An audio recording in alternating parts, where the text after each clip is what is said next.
the first to know Nsem-Pii TV. And President John Dramani Mahama Edebabe too, it just said Ghana etimi aje deportees mako 14 binum so nam kwanso one eba almost 215 to 220 deportees esanam kwanso eba ne yebeka ya foreign minister etimi edi emu nkyerɛkyerɛmu eba betu edwa about ekwan a one efa so edi se adwuma we me no wo kasa die Ghana ene US ekokotena ase eye nhyehyɛ se deportees na amode ba de beje wo munimum sanctions ahodo amode agu yeso no munso munyim free yeso na eno ena uncle Kwesi Pratt enso ede na no atumbi ena o kire se sisi ya de Ghana yetimi elo wa ye ho to the stance se emrofo no enyade enya na won aba dampe no ewo Ghana all in the name of say ode yenko na yenko nkote uncle Kwesi Pratt wa bra na on humble Okudzeto ablakwa.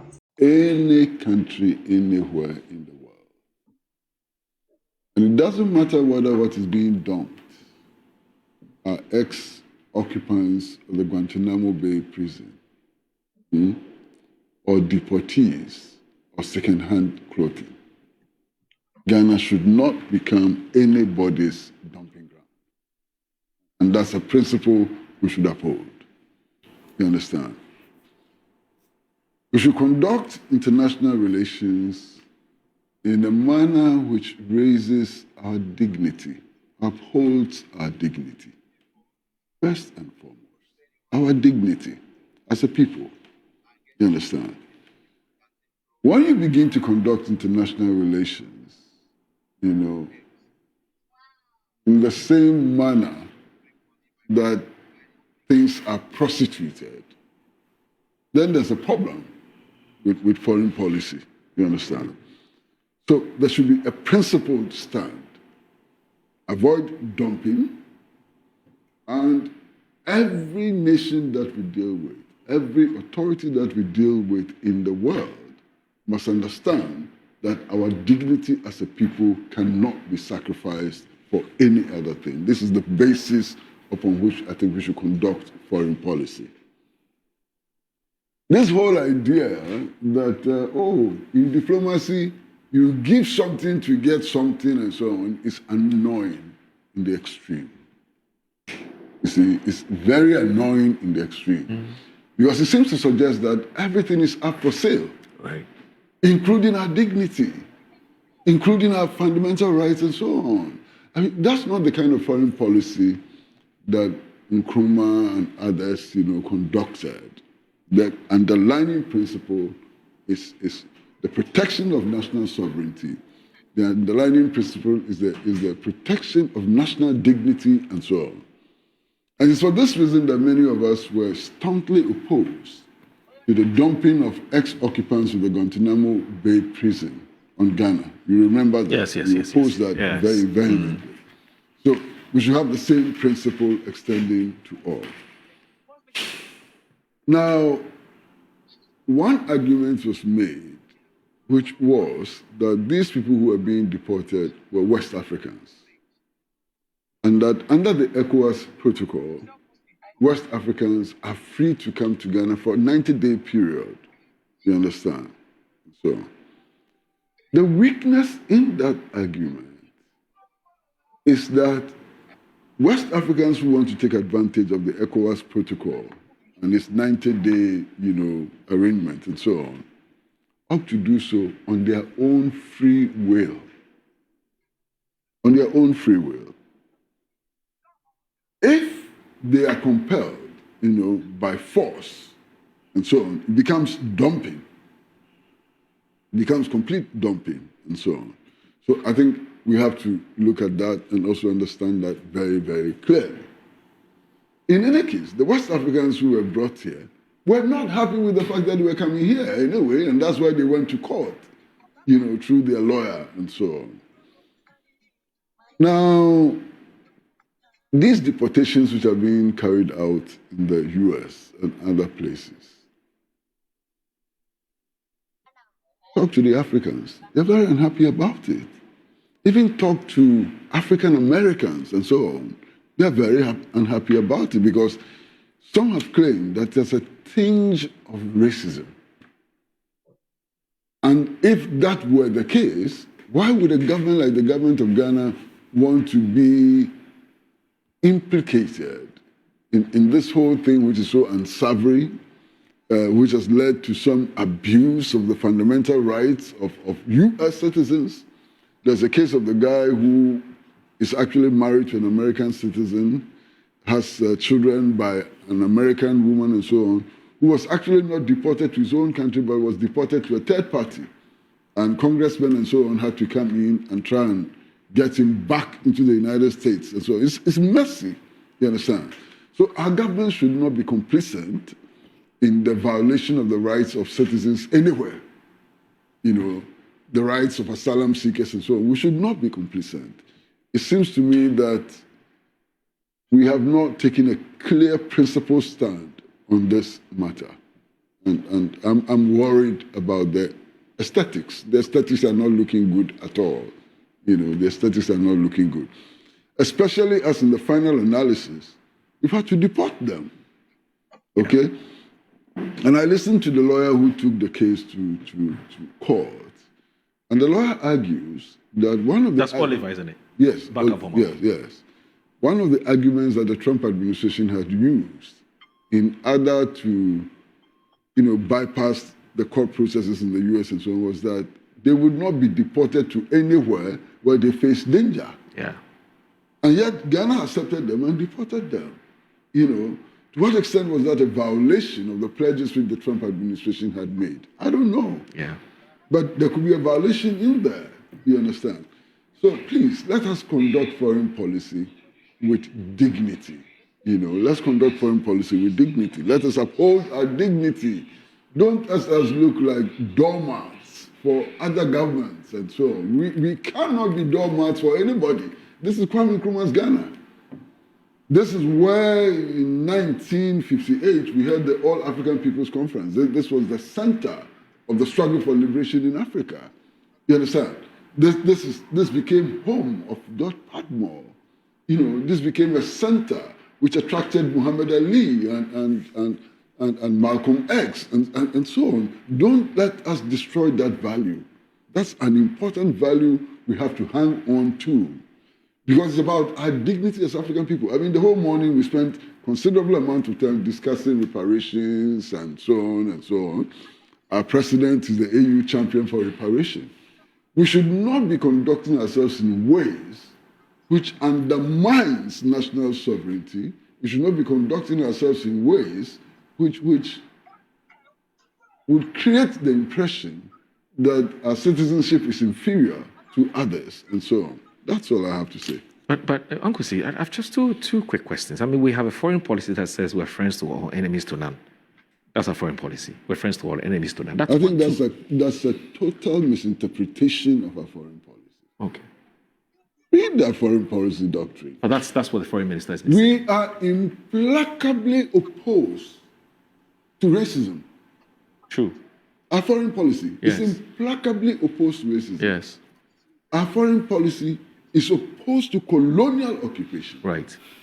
Our foreign policy is opposed to all violations of rights of citizens and so on. Right. So we are not a neutral country, friends to all and enemies to none and so on. That's a total misinterpretation of our foreign policy. There are principles that our foreign policy upholds. Okay? Okay. There are clear principles that our foreign policy upholds. Okay. Okay? Right.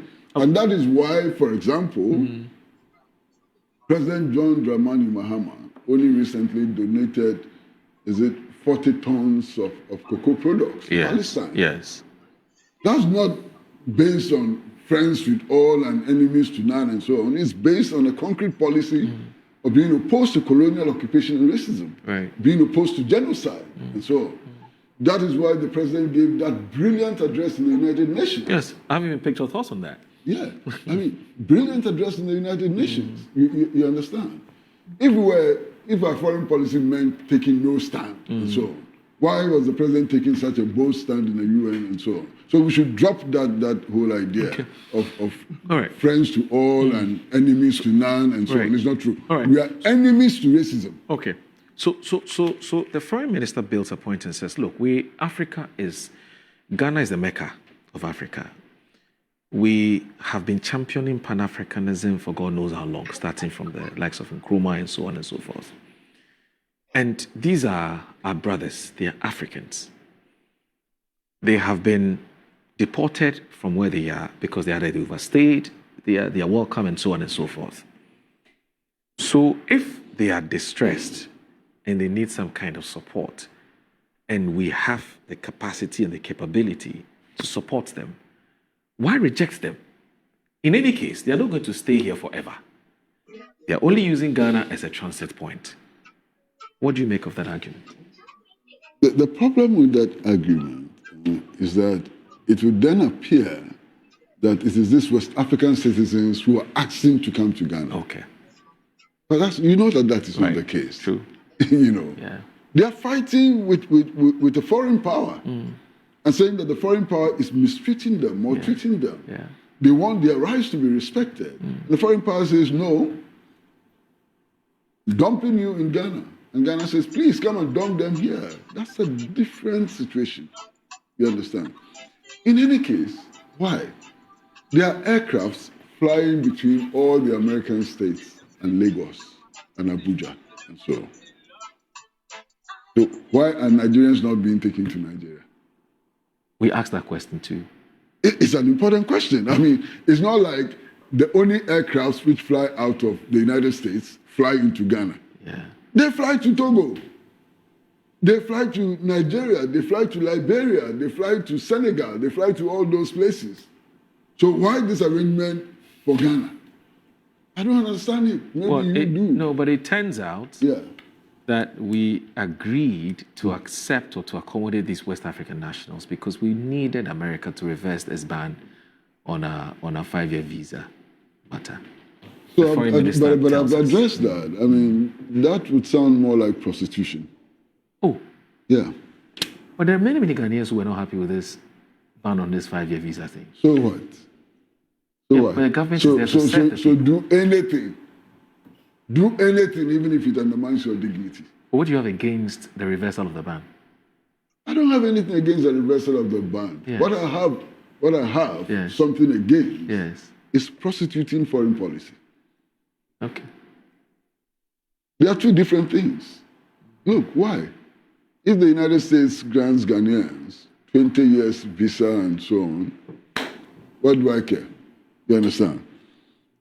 But my dignity as a Ghanaian ought not to be sacrificed in order for those who want to go to the US for 5-year visa and so on to get their visas. Okay. And sovereignty cannot be compromised. It should not be compromised under any circumstance. You understand what I'm saying? Okay. Yes. So had already arrived in Accra.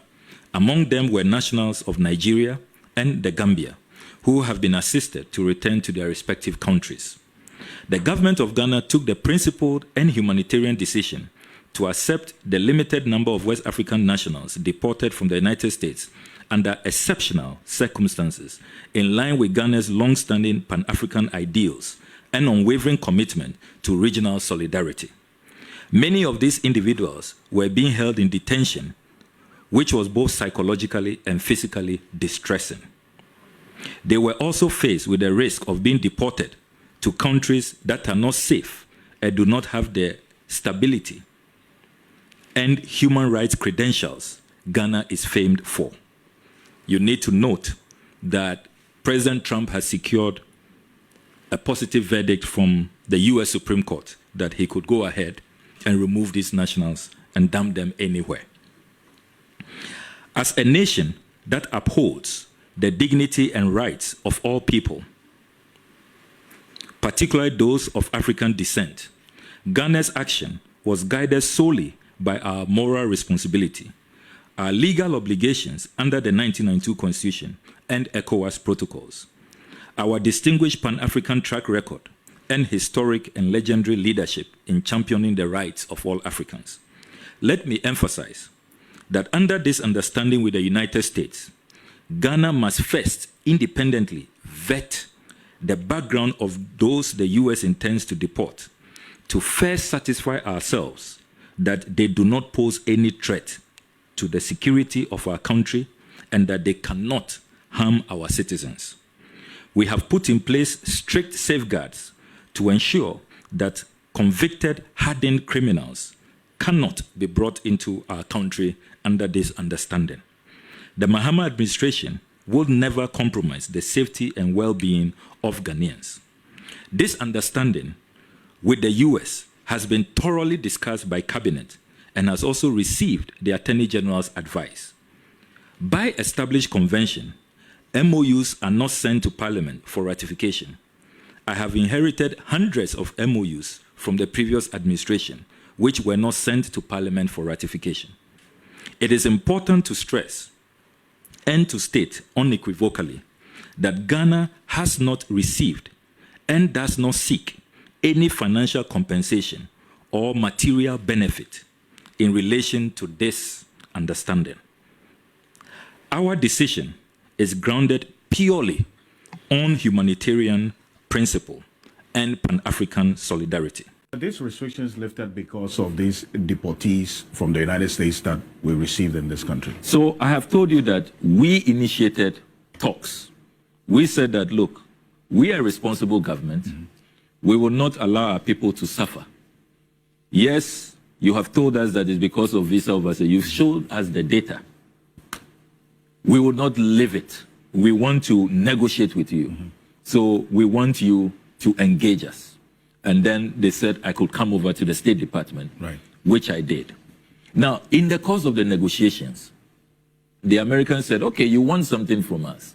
And I put other things on the table. That is not only the visa waivers. That was, remember that it was around the same time that he had also begun the tariff wars. 15% tariff on Ghana. Mm-hmm. Some say that we were quite lucky. And then we had AGOA. No clarity on whether AGOA will be extended or not after September. So we put all of these things on the table. Now, they said, okay, you have come to us with what you want. You want us to reverse the visa restrictions. You want AGOA extended. You want us to relook at the 15% tariff. We are also now dealing with immigration challenges. We have all of these people who are in prisons. We are holding them in various ICE facilities.